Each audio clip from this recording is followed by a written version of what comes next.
میں وزلا اوڈو پاکستان کی تازہ ترین صورتحال کے ساتھ حاضر خدمت ہوں۔ آپ نے دیکھا عمران خان صاحب کو ضمانت مل گئی، نہ صرف ضمانت بلکہ جو پروٹوکول ملا وہ بھی تاریخ میں کوئی ایسی پاکستان میں کم سے کم مثال نہیں ملتی۔ 17 مئی تک ضمانت ہائی کورٹ اسلام آباد ہائی کورٹ نے دے دی ہے۔ اس میں یوں سمجھیں کہ ماضی، حال اور مستقبل کے سارے کیسز میں عمران خان صاحب کو ضمانت دے دی گئی ہے۔ اب یہاں تک حالات کیسے پہنچے؟ حقیقت میں اگر انصاف کی نظر سے دیکھا جائے تو آج یہ جو کچھ لاہور میں ہو رہا ہے، لاہور سے ایسی آوازیں آ رہی ہیں کہ ہمیں مجبور کیا جا رہا ہے اور حالات 71 والے حالات کی طرف لیے جا رہے ہیں۔ یعنی وہ جو پہلے سندھ اور بلوچستان کے لوگ کہتے تھے، اب یہ لاہوری کہہ رہے ہیں۔ بھائی وہ تو بیچارے سندھی اور بلوچ تھے اور کراچی کی آبادی مہاجر بھائی تھے، جن کو ڈنڈے بھی تھوڑی بات پہ مارے گئے، سخت سے سخت سزائیں بھی دی گئی۔ اب آپ اگر 71 کے حالات کی جو مثال دے رہے ہیں تو ان سے آپ کو کیا فائدہ ہوگا؟ آپ کہاں جائیں گے؟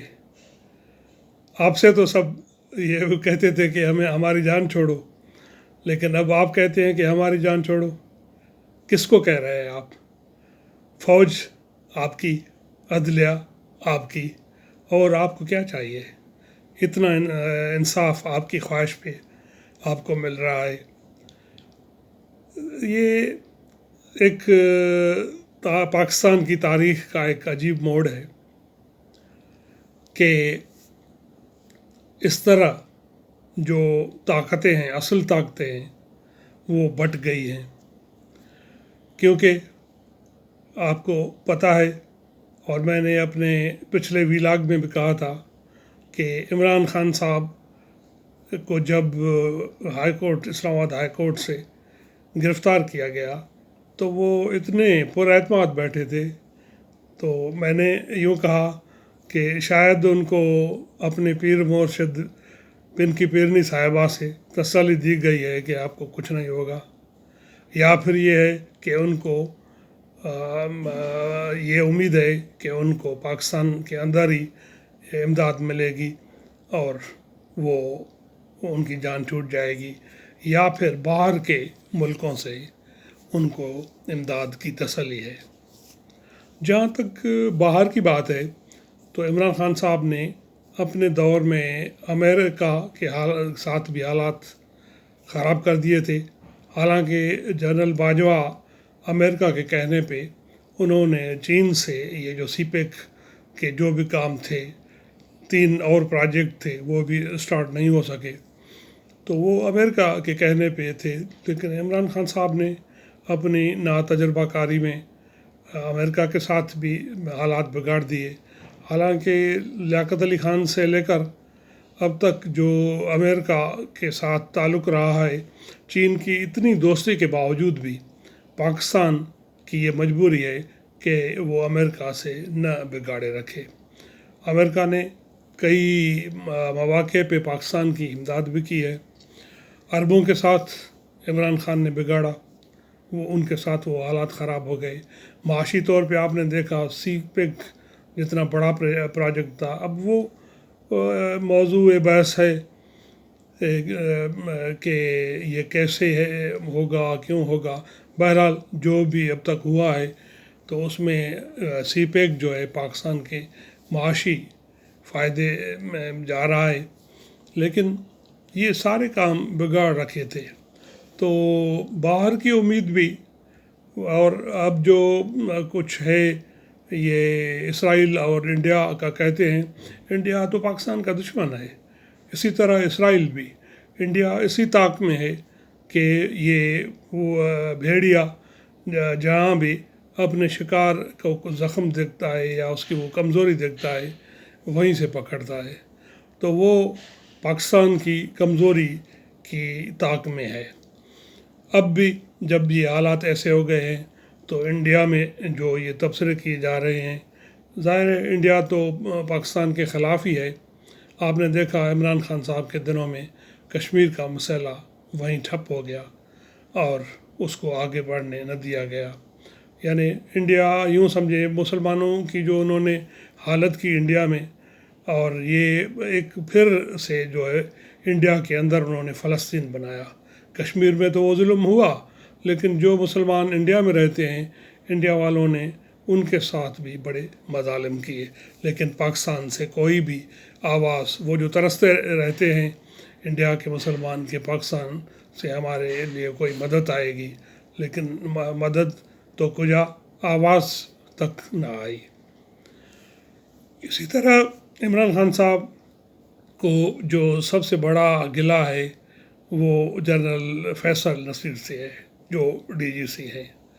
اصل میں دیکھا جائے کہ ان کے ساتھ ان کی کیا دشمنی ہے، تو ڈی جی سی جو ہے وہ ایک ایسی پوسٹ ہے جو پورے ملک کی پولیٹکس کو مانیٹر کرتی ہے، تو وہیں سے عمران خان کو یہ شک تھا کہ یہ فیصل نصیر جو ہے میرے خلاف ہے، کیونکہ آرمی چیف تو جب سے آئے ہیں تو وہ بہت سنجیدگی کا مظاہرہ کر رہے ہیں، اور ان کو عمران خان نے کئی مرتبہ پالیٹکس میں لانے کے لیے دھکیلا، زور بھرا، لیکن وہ پالیٹکس سے دور رہے ہیں۔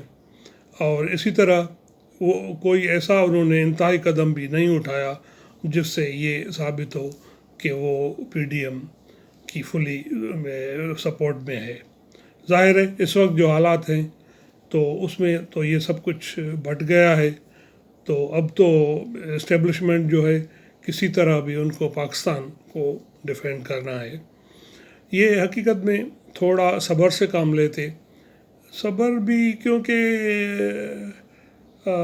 وقت کرتا ہے برسوں میں ساما مہیا، حادثہ کوئی بھی ایک دم سے نہیں ہوتا، تو یہ بھی ہم نہیں کہہ سکتے کہ انہوں نے شہباز شریف صاحب نے جلد بازی کی یا رانا ثناءاللہ صاحب نے۔ بہرحال حالات جس طرف جائیں گے تو سب کو اسی طرف جانا پڑے گا۔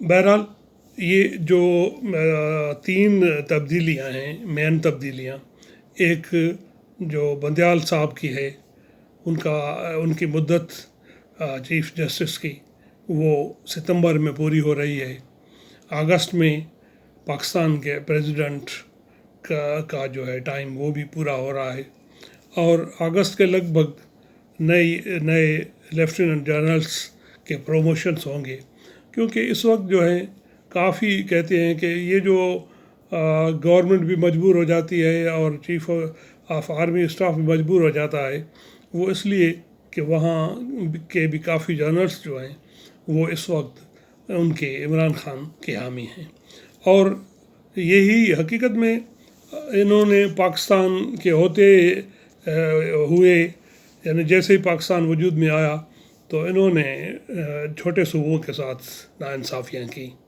حقیقت میں جس طرح سینیٹ کی ایکول سیٹس ہوتی ہیں، اسی طرح آرمی کی اپائنٹمنٹ بھی ایکول ہونی چاہیے اگر ملک کو بچانا ہے۔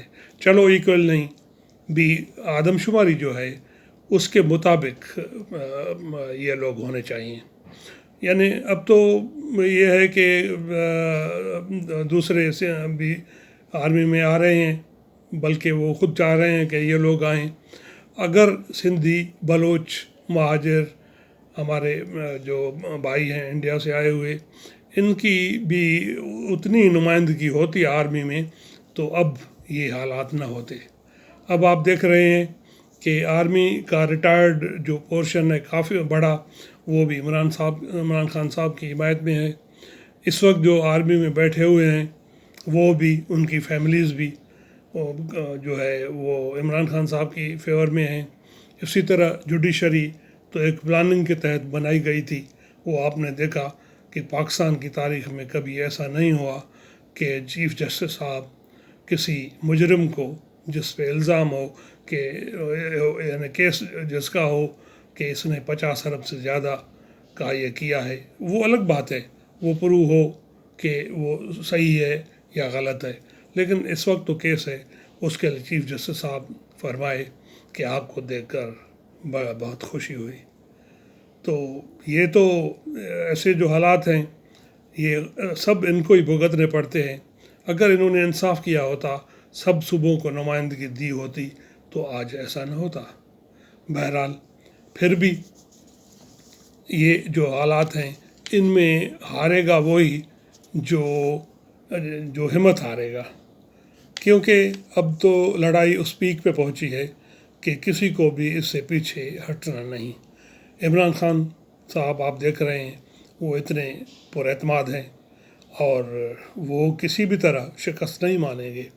اور ویسے بھی جس طرح میں نے پہلے بھی کہا تھا آپ نے ایک ولاگ میں کہ وہ آئرن مائنڈڈ ہے، نو ڈاؤٹ ان کی شخصیت میں یہ بات ہے کہ وہ جو ہے شکست ماننے والے نہیں، اور اپنا جو ان کا موقف ہے اس پہ ڈٹے رہنے کے لیے وہ کام کر دیں گے اور کر رہے ہیں جو اخلاقاً یا قانوناً ہمارے معاشرے میں جرم ہے. اسی طرح پی ڈی ایم نے بھی سب کچھ اپنا کھو دیا ہے اقتدار میں آ کر.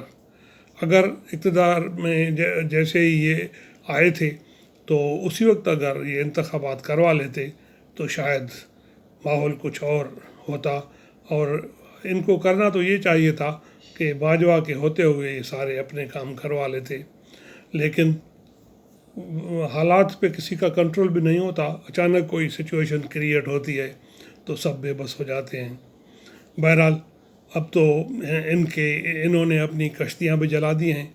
اب ان کو ڈیفینڈ کرنا ہے، پاکستان کی اکانومی ٹھیک کرنی ہے. اب آپ نے دیکھا کہ ایک دن میں $14 گر گیا. اس کا کریڈٹ پی ٹی آئی والے کہتے ہیں کہ چیف جسٹس صاحب نے جو ہمیں عزت دی اور یہ فیصلے کیے تو اس کی وجہ سے، حالانکہ ایسا نہیں ہے. یہ جہاں تک میری رائے ہے، یہ جو ڈار صاحب نے کہا کہ ٹھیک ہے آئی ایم ایف اگر ہمیں امداد دینا چاہتا ہے تو ٹھیک ہے، نہیں تو ہمیں کوئی ضرورت نہیں ہے. تو اس سے بھی آئی ایم ایف نے بھی دیکھ لیا اور سب نے دیکھ لیا کہ بھائی یہ اپنے پاؤں پہ کھڑے ہو سکتے ہیں. اور یہ اسحاق ڈار صاحب یہ کرتے آئے اسی عرصے میں، کیونکہ ان کو یہ یقین نہیں تھا کہ آئی ایم ایف کے ساتھ، کیونکہ حالات ایسے ہیں جب اپنے گھر کے جو ہے ممبرس آپس میں لڑ رہے ہوں تو ظاہر ہے انٹرنیشنل لیول پہ کیا اہمیت ہو سکتی ہے اس ملک کی. لیکن ان کو اکانومی بھی ٹھیک کرنی ہے، ان حالات کو بھی فیس کرنا ہے، اور جو بھی حالات ہوں اب ان کو جو ہے فیس کرنا ہے اور کامیاب ہو کے رہنا ہے چاہے کچھ بھی ہو. اور عمران خان صاحب تو ویسے ہی جو ہے وہ چاہتے ہیں کہ بھائی کسی بھی طرح الیکشن ہوں اور اقتدار مجھے ملے. اور وہ جو کہتے ہیں کہ ان کا کوئی 10 سالہ پروگرام ہے، یا یہ کہ اب جیسے انہوں نے ہائی کورٹ کے کیس کے وقفے کے دوران باہر آ کر صحافیوں سے بات کی تو اس میں ان سب چیزوں کا ذمہ وار انہوں نے چیف آف آرمی کو قرار دیا. حالانکہ پہلے یہ ڈائریکٹ نہیں کرتے تھے، لیکن پی ٹی آئی کے اندر میں یہ بات تھی. انہوں نے اسٹارٹ جنرل فیصل نصیر سے کیا، کیونکہ وہ شہباز گل جب گرفتار ہوئے تو ان کا خیال تھا کہ یہ سب کچھ جنرل فیصل نصیر کر رہے ہیں. اس کے بعد آپ نے دیکھا کہ لاہور میں جو لوگ تھے جنہوں نے یہ توڑ پھوڑ کی، اور کور کمانڈر ہاؤس جسے جناح ہاؤس بھی کہتے ہیں، ہمارے لیے تو جناح کا نام لے کر اس کو مقدس چیز بنایا جاتا ہے، لیکن انہوں نے مقدس نہیں سمجھا، انہوں نے یوز کیا ہے ہمیشہ جناح کا نام ہم سندھیوں اور بلوچوں کے لیے. بہرحال آپ نے دیکھا کہ وہ جو ان کے اندر میں تھی نفرت آرمی کے خلاف وہ اسی طرح جب ایسے حالات پیدا ہوئے تھے انہوں نے کھل کر ظاہر کی. اب بھی عمران خان صاحب نے کہا ہے کہ مجھے پھر سے گرفتار کیا گیا تو حالات پھر سے ویسے ہو جائیں گے. اس سے سب کچھ ظاہر ہے. اور عدلیہ کی بات تو وہ تو اس پہ اب تو بات کرنا ہی جو ہے نا وہ ایک دکھ کی بات ہے. اور ہم کیا کہیں، کہنے کو تو بہت کچھ ہے لیکن ایک اس میں ادب کا تقاضا بھی ہوتا ہے اور قانون کی پابندی بھی. بہرحال اس میں یہ بھی آپ نے دیکھا کہ عمران خان کو اب یہ عدلیہ نے کہا ہے کہ یہ آپ کے حفاظت میں ہو، اس کو فول پروف پروٹوکول اور سیکیورٹی دی جائے تاکہ ان کی سیکیورٹی بھی، اس کا مطلب کہ گورنمنٹ کے حوالے ہو. لیکن رانا ثناء اللہ اور شہباز شریف بھی اس طرح شکست ماننے والے نہیں، وہ بھی اپنا کھیل جاری رکھیں گے. اب کون جیتا ہے یہ تو وقت ہی فیصلہ کرے گا. لیکن جہاں تک امید کی جائے تو فیوچر جو ہے آرمی چیف اور پی ڈی ایم کا ہے اگر یہ پلاننگ اور صبر سے کام لیں. آپ کی بڑی مہربانی.